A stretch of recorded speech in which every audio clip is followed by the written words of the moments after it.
जिंदाबाद जिंदाबाद है मोहब्बत जिंदाबाद। ताजे हुकूमत जिसका मजहब फिर उसका ईमान कहाँ।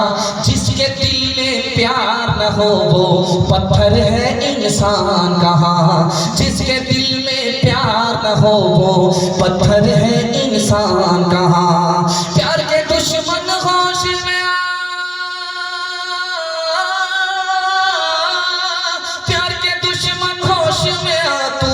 जाएगा बर्बाद। जिंदाबाद जिंदाबाद है मोहब्बत जिंदाबाद। मोहब्बत से जिएंगे, घर के झगड़े को घर में हल करेंगे। हाथ उठा दीजिए इंशाअल्लाह। दामाद बेटी का झगड़ा दामाद सीधा जेल, हाथ उठा दीजिए इंशाअल्लाह। खैर माशाअल्लाह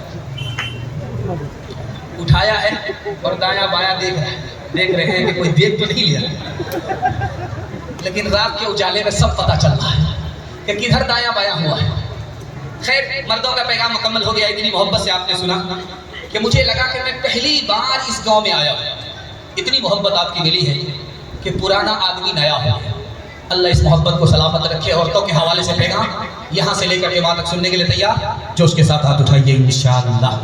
बहन से ज़्यादा साली पर मेहरबान, हाथ उठा दीजिए इंशाअल्लाह। इंशाअल्लाह इसको क्या कहिएगा बताइए। ध्यान से सुनिएगा, तेजी के साथ निकल जाएगा। पर्दे के हवाले से पैगाम आपकी खिदमत में आता है। मैं दुआ करता हूँ अल्लाह हमारी माँ और बहनों की आबरू और ईमान की कदम कदम पर हिफाजत फरमाए। आमीन। ध्यान से सुनिए, तेजी के साथ निकल जाएगा। अल्लाह के रसूल की रूह निकल रही है।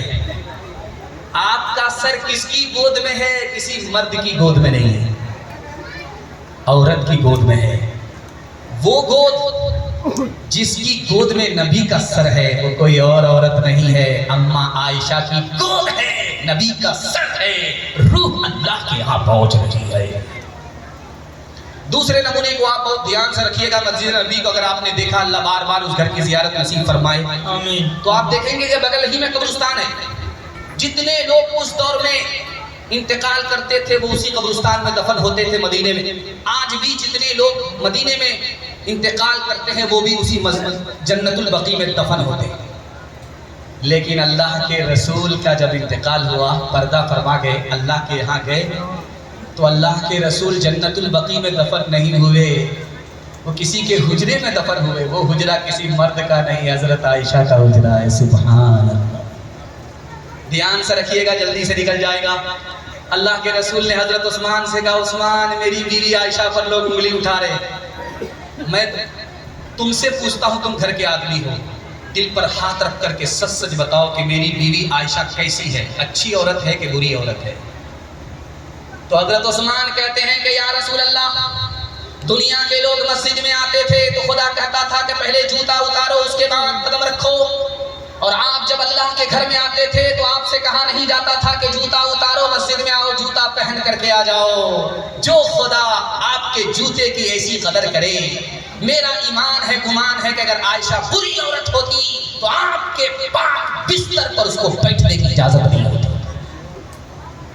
हजरत अली से अल्लाह के रसूल ने पूछा, अली तुम मेरे दामाद हो, मेरे भाई भी हो, घर के आदमी हो, मेरी बीवी आयशा पर लोग गोली उठा रहे हैं, तुम बताओ कि आयशा कैसी औरत है, अच्छी है कि बुरी औरत है? कहा, या रसूल अल्लाह, मैंने दुनिया में एक ही इंसान को देखा कि जिसके जिस्म पर कभी मक्खी नहीं बैठी।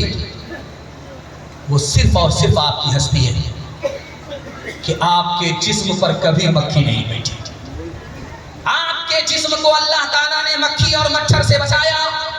मक्खी को जुर्रत नहीं कि नबी के जिस्म पर बैठ जाए, मच्छर को हिम्मत नहीं कि नबी के जिस्म पर बैठ जाए। अगर आयशा बुरी औरत होती तो उसको कहां से हिम्मत होती कि आपके पाक बिस्तर पर वो बैठ जाए? सुभान। माँ बेटे दोनों की उम्र बराबर है। आप बोलेंगे कि माँ बेटी दोनों की उम्र बराबर कैसे हो सकती है? मैं बता रहा हूँ, जब माँ सौतेली होती है, बेटी सौतेली होती है तो दोनों की उम्र बराबर हो सकती है। माँ का नाम आयशा है रज़ी अल्लाह अन्हा और बेटी का नाम फातिमा है रज़ी अल्लाह अन्हा। दोनों की उम्र बराबर। जो माँ की उम्र वही बेटी की उम्र, जो बेटी की उम्र वही माँ की उम्र, दोनों जवान। लेकिन सौतेला सुलूक नहीं है। जवान बेटी दिल की बात अपनी माँ से करती है, जवान माँ दिल की बात अपनी बेटी से करती है। सहेली जैसा सलूक है। माँ की मजलिस में बेटी मुस्कुरा रही है, फातिमा मुस्कुरा रही है। तो आयशा ने कहा खबरदार, हंसने का मौका नहीं, क्यों हंस रही? कहा कि अम्मा ख्याल आया। कहा क्या ख्याल आया? तो मैं तो रसूलुल्लाह की बेटी हूँ, आप तो अबू बकर की बेटी हो। समझ में आ गया कि बेटी को फ़ख्र हो रहा है, अदब भी देना है, हौसला भी देना है। तो आयशा ने कहा कि बेटी तुमने सच कहा, उसी नबी के सदक़े में ईमान मिला, उसी नबी के सदक़े में कुरान मिला, उसी नबी के सदक़े में इस्लाम मिला। बेटी तुमने सच कहा। लेकिन बेटी मुझे भी हंसी आ रही है। अब बेटी के कान खड़े हुए कि माँ को किस बात पर हंसी आ रही है? तो हजरत आयशा ने कहा कि बेटी जब तेरा वक्त आएगा तू कब्र में पहुंचेगी, जब मेरा वक्त आएगा मैं कब्र में पहुंचूंगी। बेटी जब तेरे हक में फैसला होगा तू जन्नत में जाएगी, जब मेरे हक में फैसला होगा मैं जन्नत में जाऊंगी। लेकिन बेटी मुझे हंसी इस बात पर आ रही है कि जब तू जन्नत में जाएगी तेरे हाथ में अली का हाथ होगा। बेटी जब मैं जन्नत में जाऊंगी मेरे हाथ में रसूलुल्लाह का हाथ होगा। अल्लाह अल्लाह कितना ऊंचा आयशा का है मकाम, हश्र तक उन्हीं के घर पे है मोहम्मद का क़याम, जिस पे बांधा था खुदा के दुश्मनों ने आज तक इंसान शर्मिंदा है उस इल्जाम पर। ओ मेरे माँ बाप कुर्बान उस मुक़द्दस नाम पर, हो मेरे माँ बाप कुर्बान उस मुक़द्दस नाम पर, हो मेरे माँ बाप कुर्बान उस मुक़द्दस नाम पर, हो मेरे माँ बाप कुर्बान उस मुक़द्दस नाम पर, हो मेरे माँ बाप कुर्बान उस मुक़द्दस नाम पर। आयशा के सैकड़ों एहसान है इस्लाम पर, आयशा के सैकड़ों एहसान है इस्लाम पर। मियां बीवी के हवाले से सुनने के लिए ज़हमत तमाम, यहाँ से लेकर के वहाँ तक सुनने के लिए मेरा हाथ उठा दीजिए इंशाअल्लाह। अपनी बीवी को सर पर बिठाएंगे, हाथ उठा दीजिए इंशाअल्लाह। फिर मुझे डिस्क ब्रेक मार दिया, मुकद्दर ही अच्छा होगा। हजरत अली रज़ी अल्लाह ताला अन्हु ने अल्लाह के रसूल से बड़ा खतरनाक सवाल किया। फातिमा को सामने रखिए, बड़ा अजीब सवाल किया। कहा या रसूलल्लाह ये बताइए कि फातिमा की ज़्यादा मोहब्बत है या मेरी ज़्यादा मोहब्बत है? खतरनाक सवाल था, लेकिन अल्लाह के रसूल ने चुटकी में जवाब दिया। अल्लाह के रसूल ने कहा कि फातिमा की मोहब्बत आपसे ज़्यादा है और आपकी इज्जत फातिमा से ज़्यादा है। सुभान अल्लाह। फातिमा आई अल्लाह के रसूल के पास, कहा या रसूल अल्लाह अली से आपने मेरा निकाह कर दिया, अली की तो आँख कमज़ोर है, आपको निकाह से पहले देख लेना था कि आँख कैसी है। अली की आँख आपने देखी नहीं, मेरा निकाह कर दिया। अल्लाह के रसूल ने कैसा प्यारा जवाब दिया, फातिमा मैंने उस जवान से तुम्हारा निकाह किया है जो मेरे खानदान में मेरे बाद सबसे पहले इस्लाम लाया। फातिमा मैंने उस जवान से तुम्हारा निकाह किया है जो मेरे खानदान में मेरे बाद सबसे ज्यादा इल्म रखता था। फातिमा मैंने उस जवान से तुम्हारा निकाह किया है जो मेरे खानदान में मेरे बाद सबसे ज्यादा अखलाक रखता था। बेटी सूरत को मत देखो, सीरत को देखो। देखने की चीज सीरत है, सूरत नहीं है। अल्लाह के रसूल का सर तकिया पर है, दरवाजे पर दस्तक हुई। अल्लाह के रसूल ने पूछा कौन? तो कहा फातिमा। कहा बेटी तुम्हारे आने का वक्त नहीं था, क्यों आई? कहा अली से खफा होकर के आया। तो अल्लाह के रसूल ने कहा कि बेटी मैं तुम्हारा बाप हूँ, अली तुम्हारे शौहर हैं। अली की इजाजत के बगैर मेरे घर में कदम मत रखना। अली की इजाजत के बगैर अगर मेरे घर में कदम रखोगी दरवाजा बंद तो मिलेगा, खुल नहीं सकता। बेटी उल्टे पांव यहाँ से वापस जाओ, अपने शौहर से माफी मांगो। अगर तुमने अली से माफी नहीं मांगी, अली ने तुमको माफ नहीं किया, तुम्हारा जनाजा उठ गया, बेटी मैं जिंदा रहा, तुम्हारी नमाज़े जनाजा पढ़ूंगा भी नहीं पढ़ूंगा। एक औरत आई झाड़ फूक करने वाले के पास, बोली कि मेरा शौहर बात बात पर मुझको मारता है, कोई ऐसा ताबीज दे दीजिए, कोई ऐसी तरकीब कर दीजिए कि हाथ उठाने तक की नौबत मत है।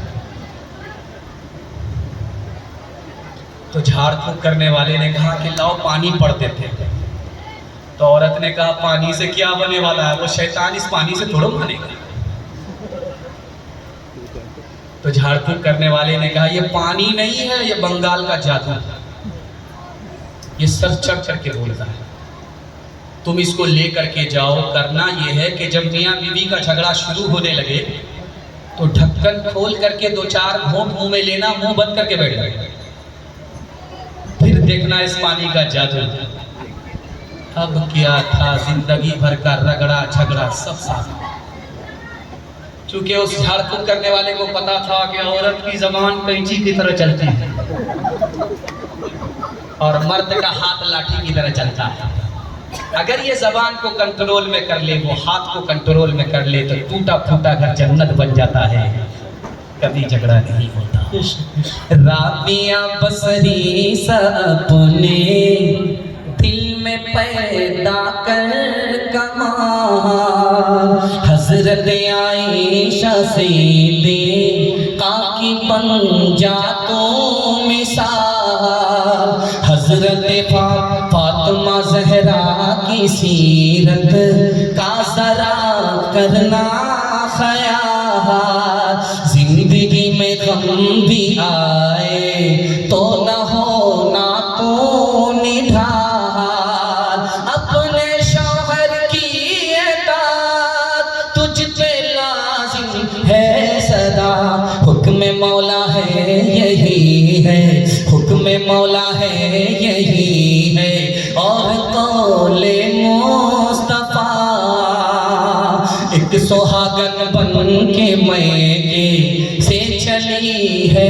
आज तो, अपने शौहर को समझना अपने सर का ताज तो, नाना दादा वालिदों माँ की भी रखना लाज तो, उम्र भर ससुराल में कर ना खुशी से काज तो, अपने छोटों पे हो शफकत और बड़ों का एहतराम, तिफलो ज़ंपीरो जवां से, तिफलो ज़ंपीरो जवां से हो तेरा शीरी कलाम। बड़ी तेजी के साथ जलसा निकल गया, आखिरी पैगाम तक मैं पहुंच गया, मैं अपने निशाने को पहुंच गया। इतनी जल्दी वक्त में बरकत हुई, मोहब्बत से आपने सुना। मेरी जबान कैंची की तरह चल रही थी, ये दलील है कि आप प्यासे थे और जलसा खत्म हो रहा था। अल्लाह जमीन से लेकर के आसमान तक इस जलसे को कबूल फरमाए। आखिरी पैगाम माँ बाप की खिदमत के हवाले से यहाँ से लेकर के वहाँ तक सुनने के लिए तैयार? जोश के साथ हाथ उठाइए इंशाअल्लाह। बीवी से पूछ करके माँ बाप को खर्चा देंगे, हाथ उठा दीजिए इंशाअल्लाह।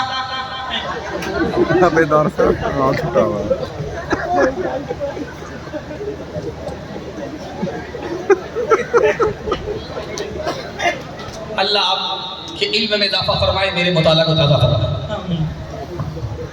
इस पैगाम को सुन लीजिए, आखिरी पैगाम है मेरे हिस्से का, और जलसा मेरे हिस्से का मुकम्मल हो। लेकिन जलसा अभी ख़त्म नहीं हुआ है। अभी अजीम मेहमान झारखंड से तशरीफ ला रहे सिद्दीक हसन साहब रिजवी, उनका बयान होना है। उनके बयान के बगैर अगर आप यहाँ से चले गए तो सुबह तक आपको हाथ मलना पड़ेगा। बहुत मज़ेदार आदमी है, उनका बयान सुन करके आपका दिल खुश हो। देर आए दुरुस्त आए, तो इंशाअल्लाह वादा आप पहले हमको दे दीजिए हाथ उठा करके कि जब तक उनका बयान सुनेंगे नहीं यहाँ से जाएंगे। हाथ उठा दीजिए। तीन आदमी के सामने कोई भी बड़ा नहीं हो सकता, चाहे कितना ही पैसा वाला हो जाए, कितनी ही बड़ी पहुंच वाला कुर्सी वाला हो जाए, वो तीन आदमी के सामने छोटा ही होगा, बड़ा नहीं हो सकता। पहला आदमी जानते हैं कौन है? हाकिम। हाकिम जब कुर्सी पर बैठता है तो प्रधानमंत्री को भी उसके सामने खड़ा होना पड़ता है। हाकिम से बड़ा रुतबा प्रधानमंत्री का। दूसरा आदमी कौन है? जिसके सामने कोई कितना ही पैसा वाला हो, मर्तबे वाला हो छोटा ही होगा, बड़ा नहीं हो सकता। उस्ताद के सामने शागिर्द कितना ही पैसा वाला हो जाए, उस्ताद के सामने उसको सर झुकाना ही पड़ेगा, बड़ा नहीं हो सकता। आखिरी आदमी कौन है जिसके सामने हर कोई छोटा है, बड़ा नहीं हो सकता? माँ बाप के सामने बेटा कितनी ही बड़ी पहुंच रखे, लेकिन उसका कद माँ बाप के कद के बढ़ करके तो दूर की बात है, बराबर नहीं हो सकता।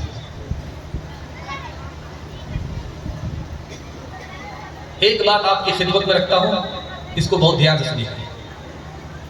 बेटा माँ बाप की नाफरमानी करता था, अल्लाह ने दोज़ख में डाला, और माँ बाप अपने माँ बाप की नाफरमानी करते थे, अल्लाह ने उनको भी दोज़ख में डाला।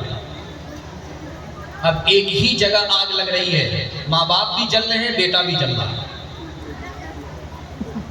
दुनिया में माँ बाप की नाफरमानी किया, आग में जल रहा है, और उनके माँ बाप ने अपने माँ बाप की नाफरमानी की, वो भी आग में जल रहे हैं, एक ही जगह। जब माँ बाप की तकलीफ को ये देखता है आग में जलते हुए, तो इसको रहा नहीं गया।